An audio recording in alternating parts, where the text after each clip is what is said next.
Hello, I think we are ready to start. So good. Hello, everyone. This is Isaac again. Today, as you can see in the title, I will be doing a little of a heads up sort of video on subcontracting your on-site interpreting jobs.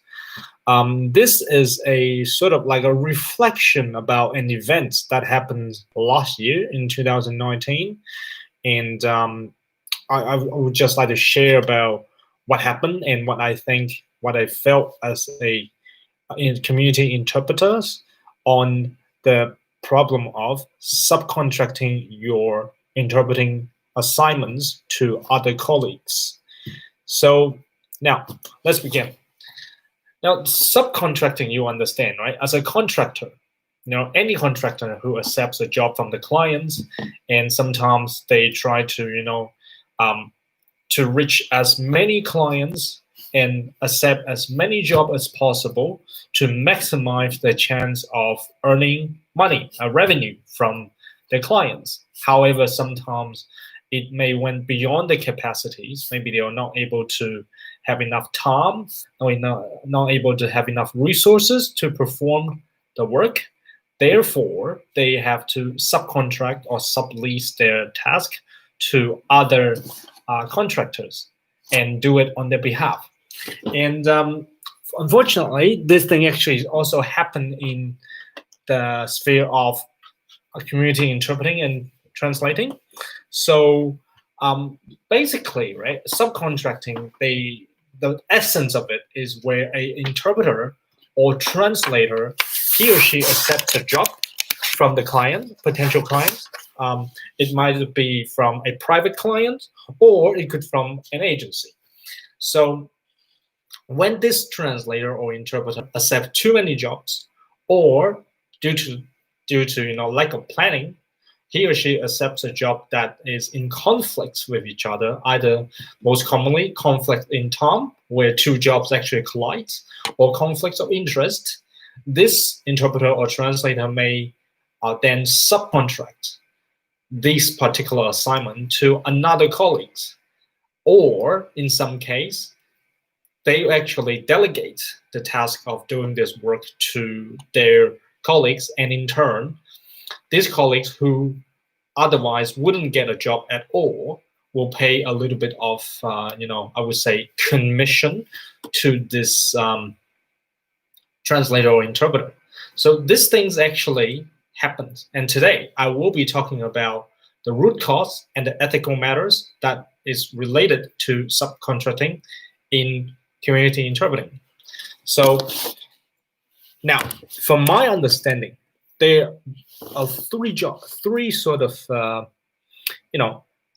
root cause for this phenomenon of subleasing or subcontracting of interpreting and translating jobs in our career, in our industry, is that number one, the majority of community interpreting assignments are actually broadcast by different agencies on a internet or email system. It's known as the broadcast system or an online portal. So these jobs usually comes out very quickly. It's mass distributed to all accredited or certified translator or interpreters at the same time. So the exact same job, exact same location, exact same client, exact same time may be broadcast and sent to hundreds, dozens of interpreters who are qualified to perform this job. And when they receive these emails, the one who click accept on the email platform gets the job first. So as time goes by, for many interpreters and translators who are diligent and who are rather play safe, they usually, again, they have a little notebook here, write down all their tasks. They have a diary with all the dates and times all written down. But sometimes you have to understand, due to competition, once you spend the time to check out, flip through your diary, look at the time, you consider about the traveling times, parking, and other aspects. When you click accept, this very job may be already being accepted by other people. So these actually the root cause of it is the system where community interpreters and sometimes translator they get their assignments, get their job via a online broadcast system where everyone gets the same email and the one who click accept first gets the job, and for the rest out of luck. So this is actually the root cause, because if they're not fast, if they are not they're not willing to almost instantly click accept to a job, the chance of getting this job is rather grim. Okay, so maybe when you first get into the industry, you think that, oh, it's all right. I will look at my notebook, I will look at my diary all the time before I accept or decline a job. However, as time goes by, you will realize that by the time after you finish flipping through your diary and you click accept this assignment has already been accepted by other colleagues of yours from the same agency. So this is the root cause.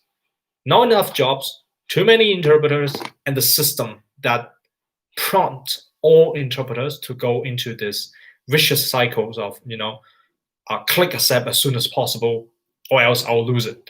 And if I lose it, I don't get to go. And if I already accept the job, however, by not looking at my diary, I might have another job, either at the same time or it's too close due to traveling, and that I may be either late or not even able to make it. So then this is where problem happened, where you previously has already accept a job that happens in the same or similar period of time in a location that is really far away from this new job that you just accepted, and you realize that, oh man, I just accepted a new job that will go into conflict with the existing job that I already had in my diary. So this is where the problem of subcontracting and subleasing happens, right? So now here's what happened last year sometime. Okay, there are a few interpreters, which I don't know who they are, but there's a cliche saying that a few interpreters, they had enough of this broadcast, they had enough of this try to accept a job, but realizing that this job is no longer available, what they do is some of them can form a group, and they just basically, whenever they see a job or that pops up in their email, they'll just click accept right away, and then they will keep this list of jobs with themselves, and then they don't really care if they already had another job at the same time in a different location. They can actually just get together, put their heads together, and kind of share jobs amongst each other. So, okay, I got this list of jobs.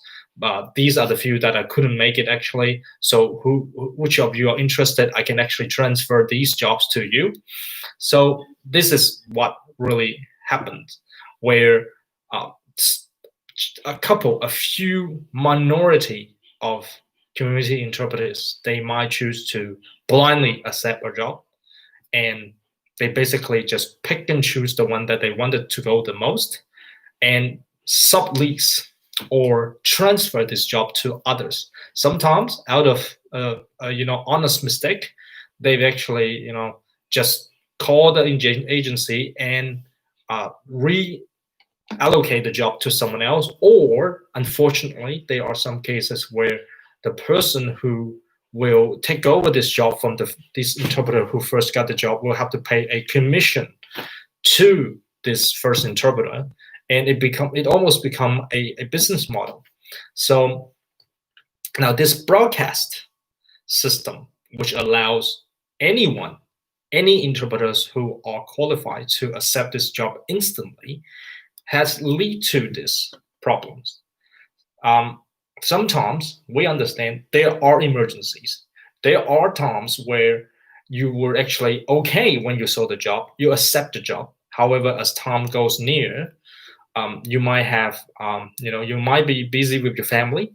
Your kids might get in trouble. You might have to go to parent-teacher interview, or you might, like now, you might show symptoms of COVID-19, where you have a cough, you have a sore throat, you had a fever, which will, you don't want to risk anyone around you to expose themselves for potential,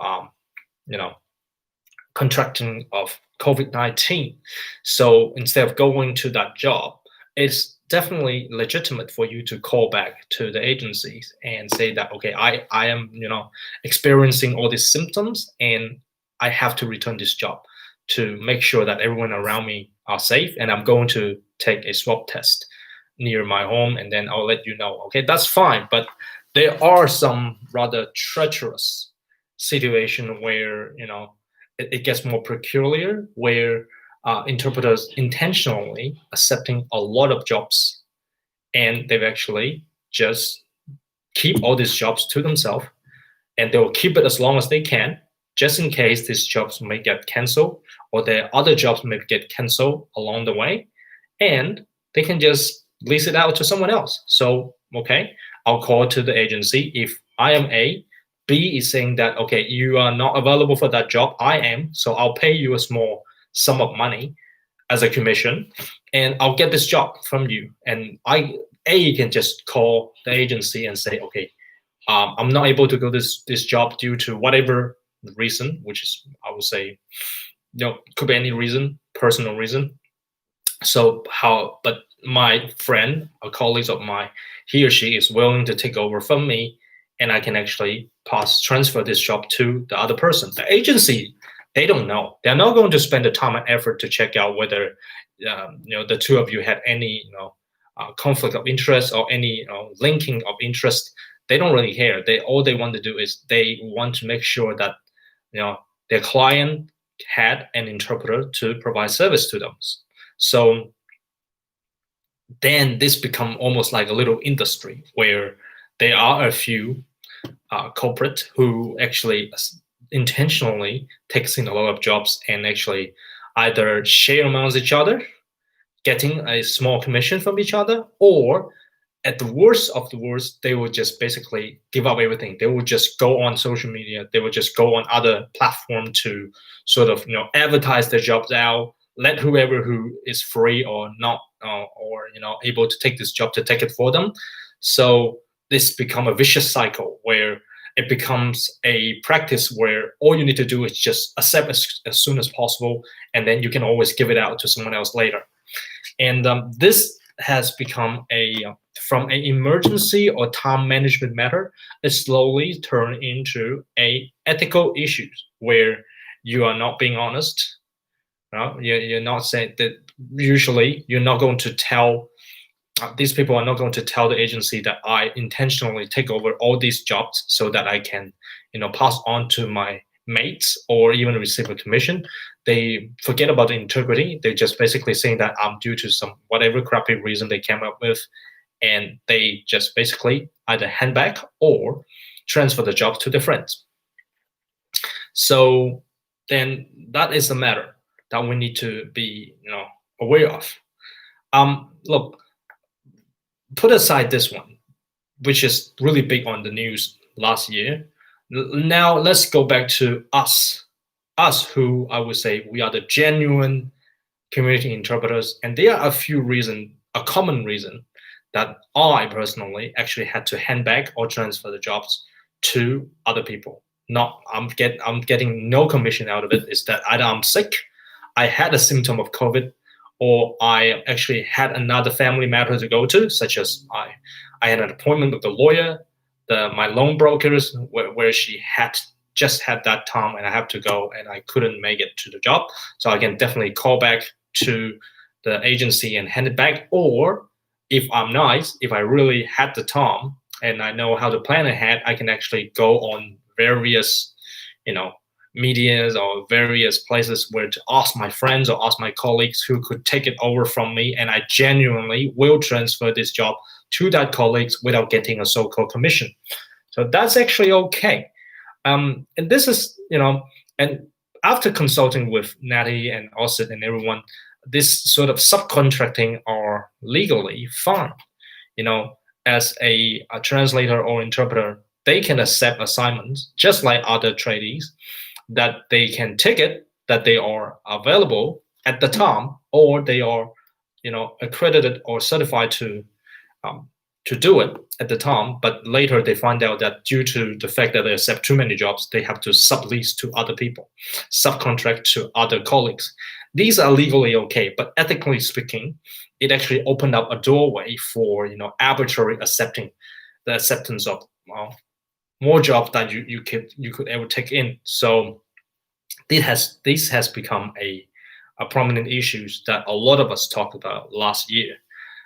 So therefore, from now, it's up to come to my viewpoint of this matter is that, first of all, I and many others who are genuine and ethicals in the industry, we believe that it is not okay for a interpreter or translator to, to mass grab all these jobs and then sublease to others. It is actually not a recommended ethical practice because it actually affects the quality of the task. And when you're subleasing, you're also exposing the privacy of your clients.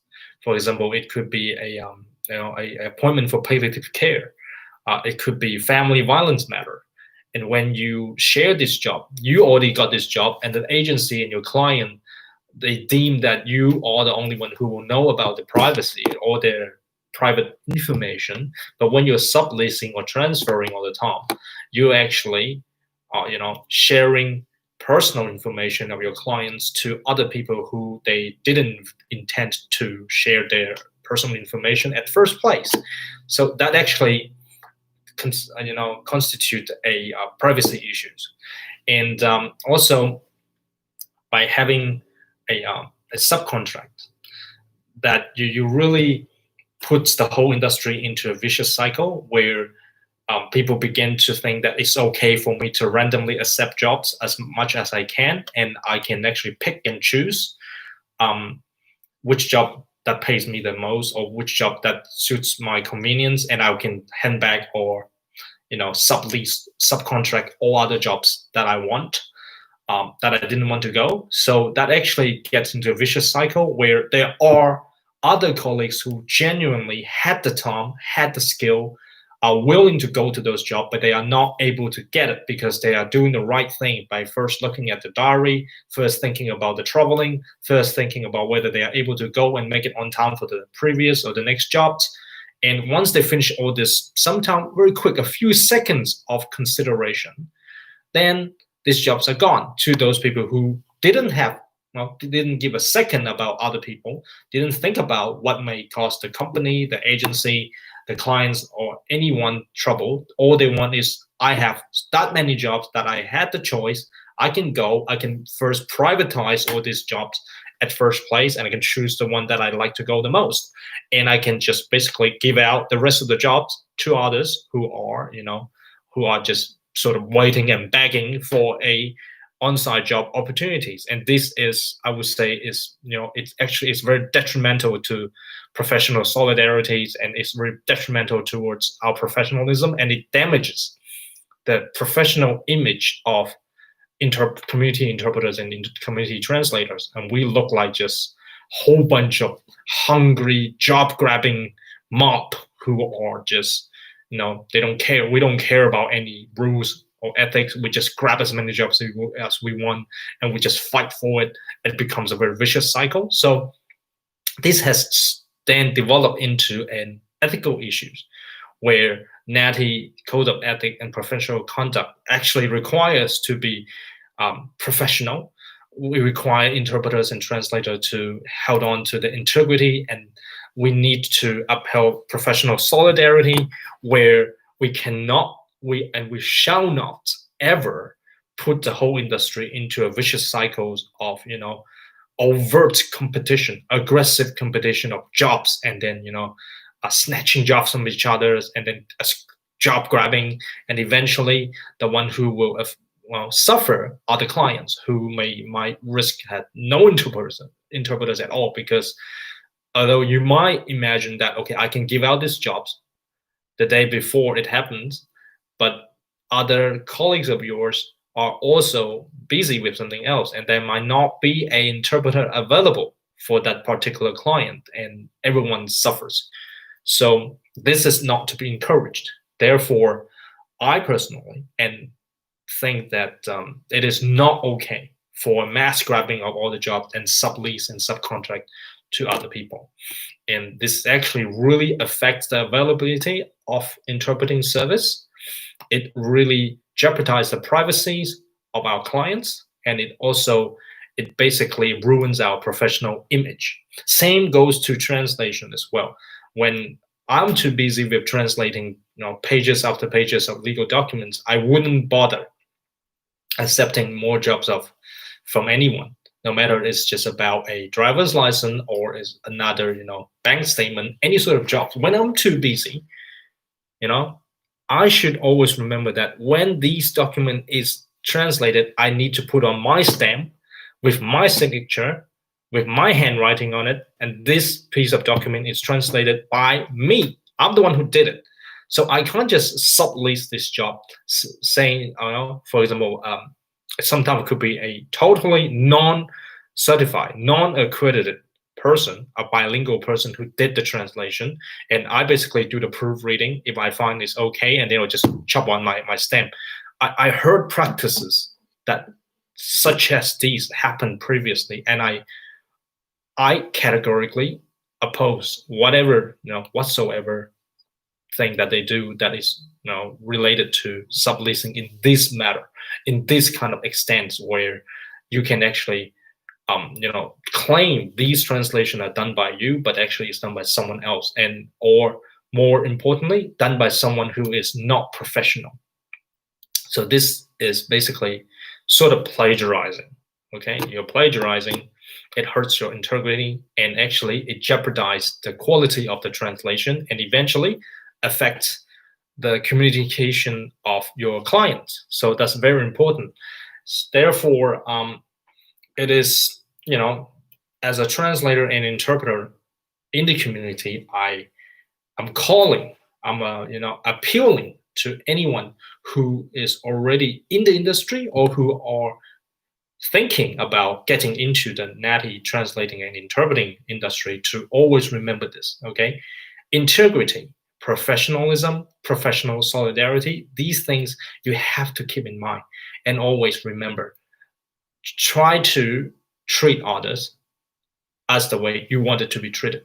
Okay, if you don't want, for example, yourself or your parents in the future risk of not having a professional service performed, or sometimes an urgently needed professional service because that professional person actually subleased or actually subcontracted the job to someone else who is either ad hoc or less professional, less skilled to take over this operation or this renovation job for your family.